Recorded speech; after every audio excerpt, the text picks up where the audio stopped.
자, 여러분 이제 EQE와 함께 달려보도록 하겠습니다. 자, 지금 성인 남성 2명이 탄 상태고요. 네, 배터리는 한 70% 정도 남은 상태인데 현재 주행 가는 거리는 399km가 찍히고 있습니다. 네, 저희가 아침에 출발할 때 배터리 잔량이 한 90% 정도 됐었는데 그때는 511km 달릴 수 있다고 나오더라고요. 에어컨은 현재 20도 오토로 맞춰놓은 상태고요.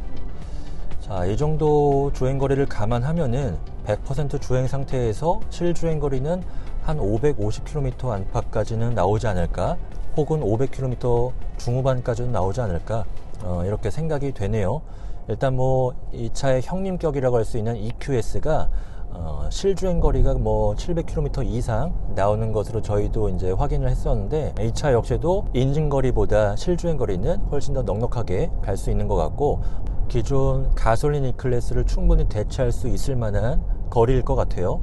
일단 초반 느낌은 굉장히 조용하고 매끈합니다. 저희가 최근에 뭐 EV6 GT도 그렇고 폭스바겐 ID4도 그렇고 여러 가지의 전기차들을 참 많이 타봤는데, 일단은 여러분, 대중 브랜드 전기차와 프리미엄 브랜드 전기차를 구별할 수 있는 가장 큰 차이가 바로 정숙성입니다. 물론 전기차는 엔진이 없기 때문에 가속할 때 소음 측면에서 모든 전기차가 다 조용한 것은 맞는데, 주행 속도를 조금 높이다 보면은 이게 타이어 구르는 소음, 풍절음 이런 것들이 막 섞여서 실제로 주행 속도가 한 60에서 뭐 80, 100 정도 가면은 그냥 가솔린 차하고도 크게 별 차이가 안 나거든요, 전기차가. 이 EQE 같은 경우는 바로 그런 중고속 영역에서 확실하게 차이가 납니다. 어떤 하부 방음이나 바람 소음 억제, 확실히 대중 브랜드 전기차하고는 조금 레벨이 다르다, 이런 느낌을 주는 것 같아요. 그리고 워낙 뭐 EQS부터 시작해서 이 벤츠 EQ 전기차 세단들의 디자인이 이 공기 저항 계수가 상당히 낮죠. 워낙 바람 가르는 실력이 좋기 때문에 특히 고속도로를 달릴 때 이 칠레가 조용한 게 다른 브랜드와 확연히 차이가 나는 것 같습니다. 이렇게 네, 증강현실 기술로 길 안내를 해주는 거, 이것도 상당히 좋네요. 이런 데가 초행길이라서 사실 길이 좀 헷갈릴 수가 있잖아요. 그럴 때 이 갈림길에서 아리까리 할 때 이 증강현실 디스플레이를 자동으로 켜줘서 확실하게 어느 방향으로 갈지 이 가상의 화살표를 띄워주는 그런 기능이 들어갔기 때문에 이 초행길 운전도 걱정이 덜 된다는 거, 이것도 또 나름의 장점으로 봐도 될 것 같습니다. 자, 고속도로를 올라왔고요. 차가 없을 때 이 차의 가속 성능 한번 느껴보겠습니다. 허허. 와, 소리가 지금 이 영상에 소리가 잘 들어갈지 모르겠는데요. 다른 브랜드 전기차에서는 들을 수 없는 그런 이상한 소리가 나거든요.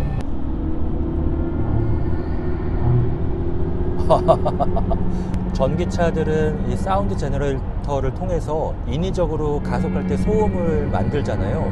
근데 대부분의 전기차는 뭔가 공상과학 영화에서나 나올 법한 그런 신기한 어떤 우주선 같은 소리를 연출을 하는 경우가 많은데, 근데 이 차는 뭔가 좀 독특하거든요. 네, 이게 글쎄요, 무슨 거대한 옛날 전차가 발진하는 느낌도 나고 묘하게 중독성이 있습니다. 네, 실제로 이 차의 실내 사운드 개발에 굉장히 공을 많이 들였다고 해요. 네, 뭐 미디어 디자이너, 음향 전문가 이런 다양한 분야의 전문가가 협업을 해서 이 차의 실내 사운드 테마를 2가지로 설정을 했다고 합니다. 네, 잠깐 보여드리면은 여기 홈 화면을 들어가셔서 네, 설정이 보이시죠? 차량을 누른 다음에 여기 보시면 사운드 익스피리언스라고 있습니다.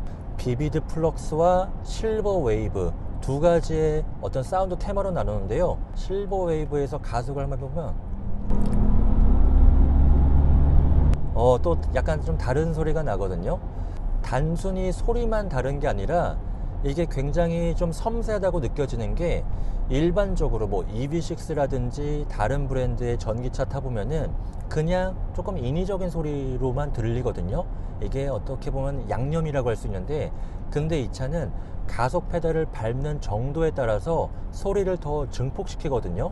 그냥 평범하게 가속할 때는 그냥 멀리서 들리는 그런 소리가 가속 페달을 조금 깊게 밟으면은 소리가 점점 증폭해서 들리는, 이게 막 공간감이 느껴지거든요. 전기차 사운드는 글쎄요, 뭐 포르쉐 타이칸도 상당히 사운드가 좀 중독성이 있었지만, 이 사운드의 어떤 섬세함, 공간을 이용하는 능력, 이런 것들은 이 차가 최고인 것 같아요. BMW 뭐 iX에 들어간 그 한스 짐머가 튜닝한 그 사운드보다도 이 차가 조금 더 공간감이 잘 느껴지는 것 같습니다. 가속 성능은 충분히 호쾌합니다. 네, 이 차는 215kW 출력을 내는 싱글 모터가 뒷차 축에 들어가는데요. 후륜 구동입니다. 최고 출력은 마력으로 환산하면 292마력 정도 나오는데요. 제가 비교를 해보면 벤츠 E250보다는 훨씬 더 나가는 느낌이 좋고요.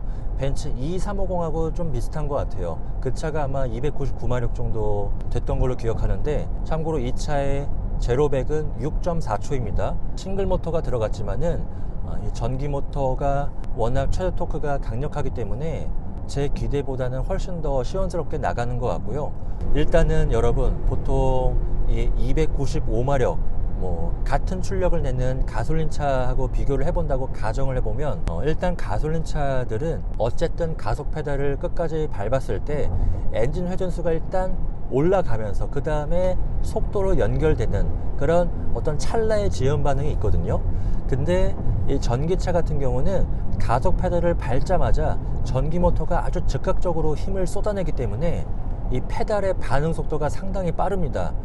근데 또 놀라운 것은 무엇이냐면 이 벤츠답습니다. 가속 페달을 끝까지 밟았을 때 그냥 앞머리가 들리면서 차를 밀어주는 느낌이 아니라 아주 차분하게 자세를 유지한 상태로 속도만 미끄러지듯 붙이는 그런 느낌이 나거든요. 지금도 보면은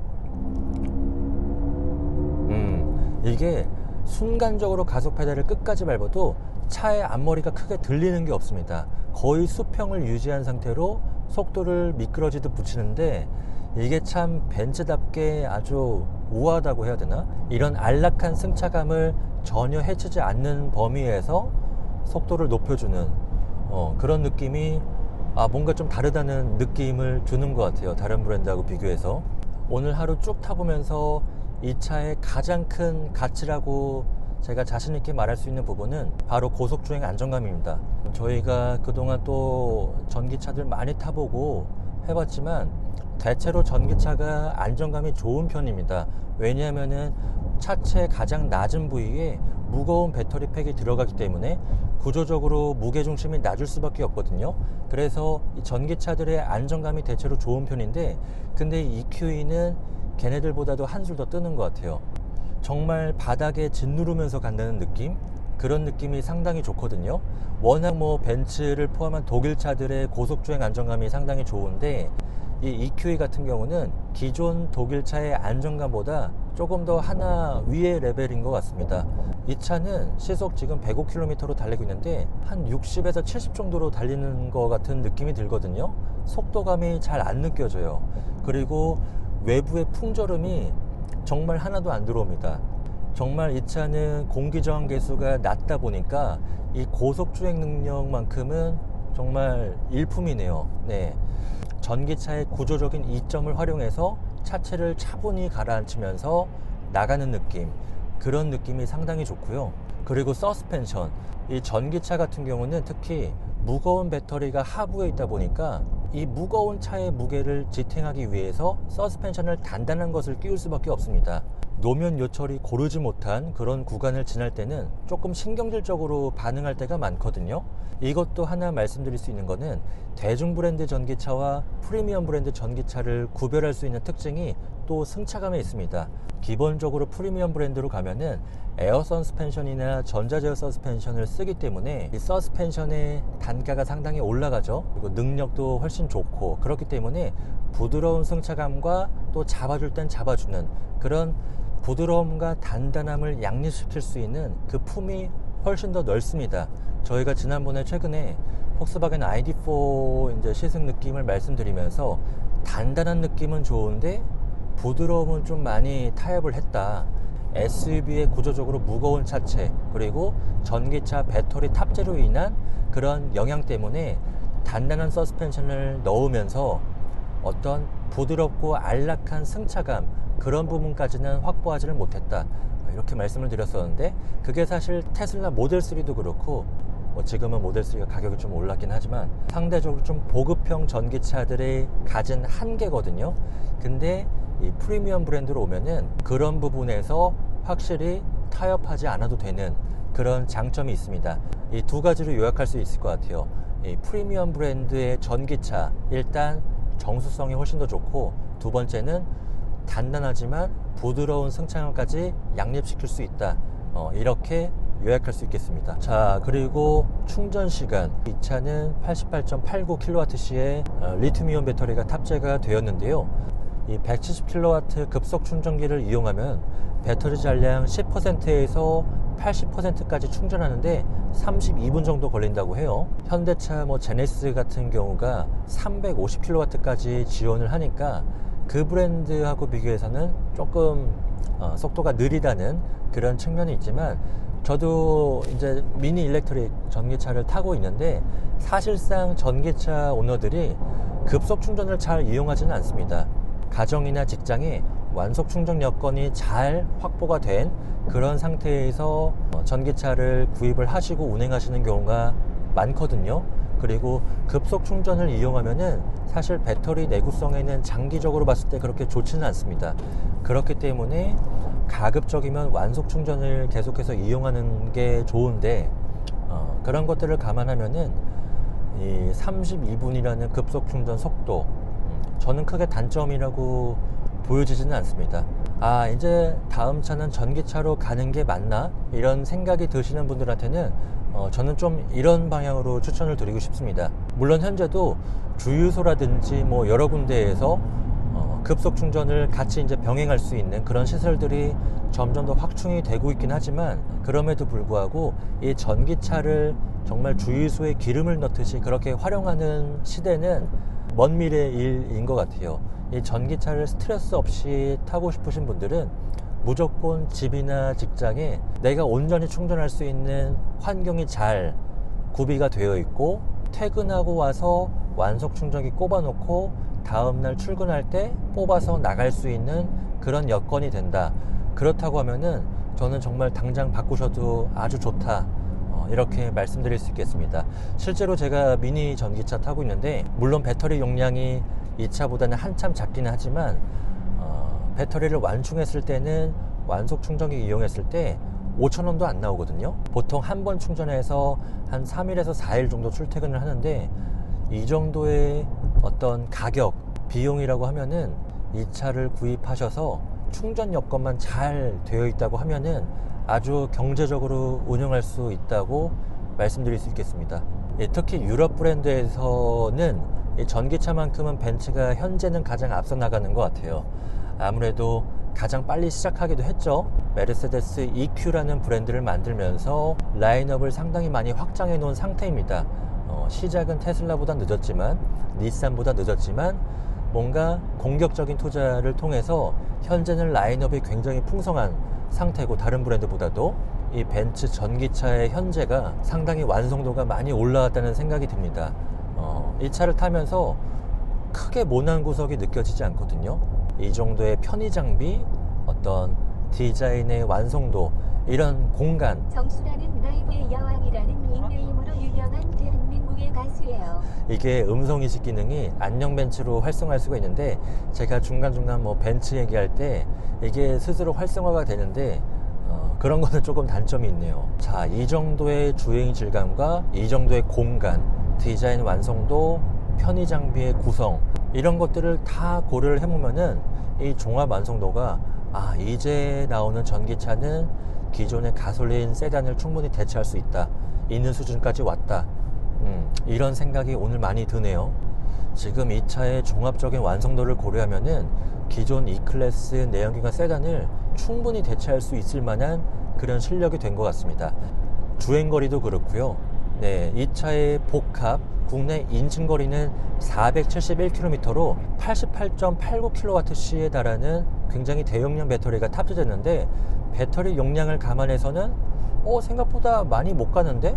이런 생각이 드실 것 같아요. 근데 우리나라 인증거리가 사실 좀 속된 말로 짠 구석이 있습니다. EQS 때도 그랬고요. 근데 이 EQE도 실제 제가 타보니까 인증거리보다는 100km 정도는 더 갈 수 있을 만한 그런 실제 주행거리 효율이 나오고 있고요. 디젤 세단까지는 아니지만 이 정도면은 가솔린 세단을 충분히 대체할 수 있을 만한 수준까지 오지 않았나. 참고로 BMW 같은 경우는 저희가 iX를 타고 부산 장거리를 갔다 왔는데 상하로 좀 고속도로를 달릴 때도 미세하게 흔들리는 그런 움직임이 있었습니다. 그래서 이 전기차만큼은 아직까지도 개선이 될 여지가 분명히 있다, 이런 생각이 들었는데, 이 벤츠 같은 경우는 EQC를 시작으로 점점 라인업을 확충을 하면서 초기 모델에서 느껴졌던 단점들이 점점 메워지면서 숙성을 시켜나가는 그런 느낌을 오늘 아주 많이 전해주고 있습니다. 자, 이렇게 해서 벤츠 신형 EQE 전기차 리뷰 여기서 마무리하도록 하고요. 조금 다른 브랜드 전기차 탔을 때하고는 느낌이 조금 다릅니다. 이 테슬라 다음으로 이제 뛰어든 정통 자동차 제조사 중에서는 벤츠가 현재는 가장 앞서 나가고 있지 않나, 이런 생각이 오늘 많이 드네요. 자, 이렇게 해서 오늘 EQE 주행 리뷰까지 마무리하도록 하고요. 저희는 다음 시간에 더욱 재미난 신차 리뷰로 돌아오도록 하겠습니다. 감사합니다.